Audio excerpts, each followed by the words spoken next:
भाजपा मोदी जी उसको भुनाने की कोशिश करेंगे। इनको भी तो तैयारी 3 साल पहले से सोच के करनी चाहिए थी। ये 3 साल बैठे रहे। अब चुनाव के 6 महीने पहले उठ के इंडिया अलायंस बनाया। अगर राहुल गांधी यूरोप 7 दिन जा सकते हैं तो 7 दिन बैठकर इंडिया अलायंस क्यों नहीं खत्म? उसके सारे जो आयरनिंग आउट जिन विषयों पर करनी थी उसी समय कर लेते। कांग्रेस ने यह किया कि इंडिया अलायंस बन गया। उसके बाद इनको सफलता मिल गई कि कर्नाटक में, तो इन्होंने सोचा पहले जितने राज्य के इलेक्शन हैं ये हो जाए। इसमें इनका अनुमान था कि इनको बहुत बड़ी जीत मिलेगी, तो वहाँ वन अपमैनशिप था कि अगर हमें जीत मिल गई तो हम इंडिया अलायंस को डिक्टेट कर पाएंगे या उसकी लीडरशिप हमारे पास रहेगी। राहुल गांधी कुछ मुद्दे तो उठा रहे हैं।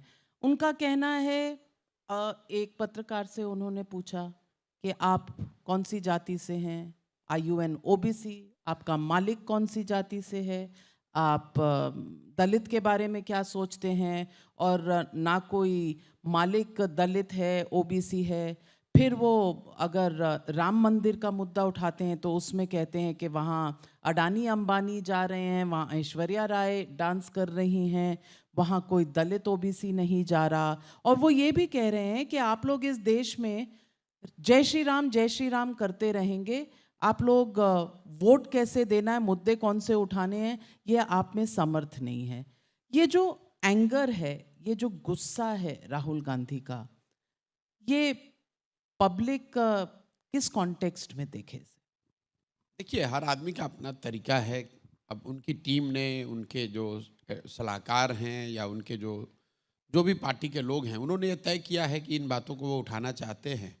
मेरा अपना मानना है कि कांग्रेस जैसे या किसी भी राष्ट्रीय दल को जाति के आधार पर बहुत बड़ी राजनीति करने का अगर कोई दल प्रयास करेगा तो उसको नुकसान होगा, क्योंकि क्षेत्रीय दलों के लिए तो ये फिर भी ठीक है, क्योंकि आप अपने एक क्षेत्र विशेष की, एक राज्य विशेष की बात कर रहे हैं। किसी एक जाति या जाति समूह के पक्ष या विरोध में आप बात कर सकते हैं।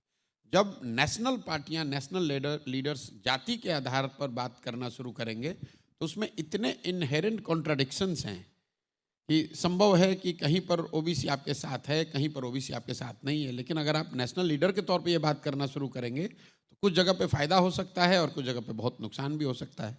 कांग्रेस को इससे, कांग्रेस जैसे दल को, मेरी अपनी समझ है, बचना चाहिए। जातीय जनगणना होना चाहिए, उसको साइंटिफिक बेसिस पे उस पर निर्णय हो, बात हो, वो सब ठीक है।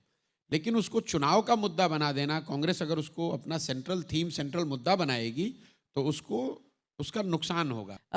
लेकिन आपने कहा इंडिया अलायंस के साथ बातचीत करनी चाहिए। May be the Congress can turn around and से हमने अखिलेश यादव के साथ, समाजवादी पार्टी के साथ अलायंस करके 17 सीटें ले ली हैं, तो हमारी तो सक्सेस है। आम आदमी पार्टी के साथ भी दिल्ली में कम से कम 4 और 3 पर मामला सेटल होता हुआ नजर आ रहा है। Is this a success? ये तो मीडिया का ऑब्सेशन है कि सीटों का डिस्ट्रीब्यूशन हुआ कि नहीं और कौन इसका चेहरा बनेगा। मैं बार बार कह रहा हूं कि इंडिया अलायंस बनना शुरू हुआ जून में।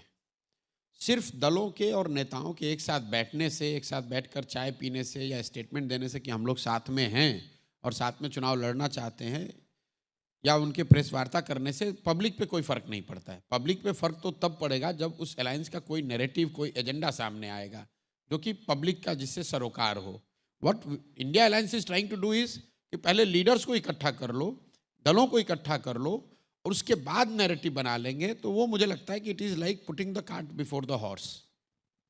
टाइम है और is it too late? Do you think India alliance वाकई में एक पोटेंट अलायंस है जो मोदी को चुनौती दे सकती है?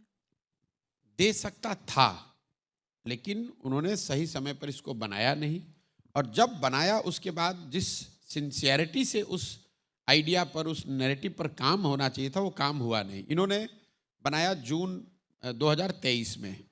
कई लोग, हम लोग सुनते हैं पब्लिक डोमेन में कि मोदी जी ने राम मंदिर का जो ये समारोह था एकदम टाइम्ड टू परफेक्शन की जनवरी में किया ताकि चुनाव में उसका लाभ उठा सके।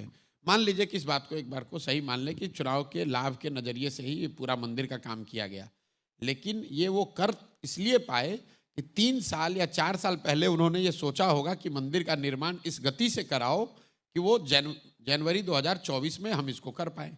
मतलब वो 3 साल 4 साल पहले से अपनी 24 की तैयारी कर रहे हैं। अगर आप उनसे लड़ रहे हैं, विरोधी, राजनीतिक विरोधी है, तो आपको भी सोच के रहना है कि भैया मंदिर वाला मुद्दा आएगा, 24 से पहले भाजपा मोदी जी उसको भुनाने की कोशिश करेंगे, तो इनको भी तो तैयारी 3 साल पहले से सोच के करनी चाहिए थी। ये 3 साल बैठे रहे, अब चुनाव के 6 महीने पहले उठ के इंडिया अलायंस बनाया। अब अलायंस बनाने के बाद भी उनका आप वर्किंग आवर देखिए, इंडिया अलायंस की जो 4 बैठकें हुई हैं जून से लेकर अभी हम लोग बैठे हुए फरवरी एंड में, कुल 4 इनकी बैठक हुई। वर्किंग आवर आप मिलाकर अगर देखेंगे, अगर 2-2 दिन भी है तो 10 दिन, 7-8 दिन का टोटल काम हुआ है। अगर ये जेन्युइनली सीरियस थे, किसी वजह से लेट बना अलायंस, तो किसने रोका था कि जून के महीने में ही 7 दिन तक लगातार ये नेता एक साथ बैठे होते? जितना काम अभी हो रहा है ये काम जून में हो गया होता। अगर राहुल गांधी यूरोप 7 दिन जा सकते हैं तो 7 दिन बैठकर इंडिया अलायंस क्यों नहीं खत्म?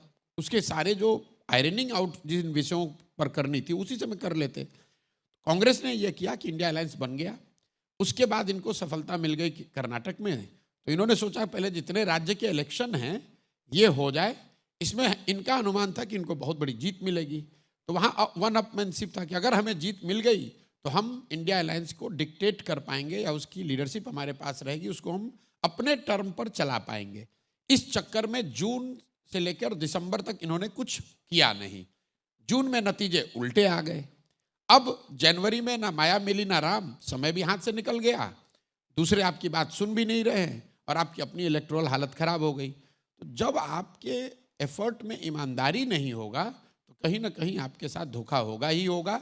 और परीक्षा आपके 6 महीने के बाद है, अब आप पूछ रहे हैं भाई क्या करें तो जीतें। भाई अब कुछ नहीं कर सकते हो, जब साल भर आपने पढ़ाई नहीं की तब तो आप भगवान भरोसे ही गेस पेपर पढ़ के जाइए और ये होप कीजिए कि शायद जो सवाल आपने पढ़ा है वही आ जाए तो आप पास हो जाइएगा, नहीं तो आपको आपका रिजल्ट तो आपके फेवर में नहीं आने वाला है। चलिए, हम एसआरसीसी में बैठे हैं तो पढ़ाई और एग्जाम्स की बात हुई है, तो बच्चों के बीच में से यहाँ स्टूडेंट्स हैं एसआरसीसी के, कुछ सवाल पूछना चाहते हैं। बहुत से हाथ उठ रहे हैं। पहला सवाल वहाँ पीछे जी। फार्मर्स का एक प्रोटेस्ट चल रहा है, तो मेरा पर्सनल एनालिसिस भी है और मैं आपका भी जानना चाहूँगा कि क्या वो पॉलिटिकली बैक्ड है या जेन्युइनली डिमांड है उनका एक मूवमेंट? नहीं देखिए, कोई भी बड़ा आंदोलन होगा तो उसमें पॉलिटिकल फोर्सेस तो पार्टिसिपेट करेंगे ही, तो ये कहना कि पॉलिटिकली बैक्ड है उसमें कोई गलती नहीं है, नाइदर इथिकली और अदरवाइज। अब चूंकि कोई बहुत बड़ा पॉलिटिकल मूवमेंट इसके इर्द गिर्द खड़ा नहीं किया गया है, तो फार्मर्स अपने स्तर पे जो प्रयास कर रहे हैं वो आपको पिछले बार दिखा, उस समय सरकार को झुकना भी पड़ा, कानून वापस लिए इन्होंने, जो फार्मर्स के कानून, जो 3 फार्म रिलेटेड कानून बनाए गए थे, अभी फिर उसका दूसरा वर्जन हम लोग देख रहे हैं। आंदोलन इसलिए हो रहा है कि जमीन पर यह मुद्दा है, लेकिन सरकार के फेवर में 2 बातें। एक कि ये लोकसभा चुनाव के बहुत करीब हो रहा है, तो अब शायद इतना समय नहीं है कि इनको इलेक्टोरल उसका बहुत बड़ा नुकसान देश स्तर पर हो।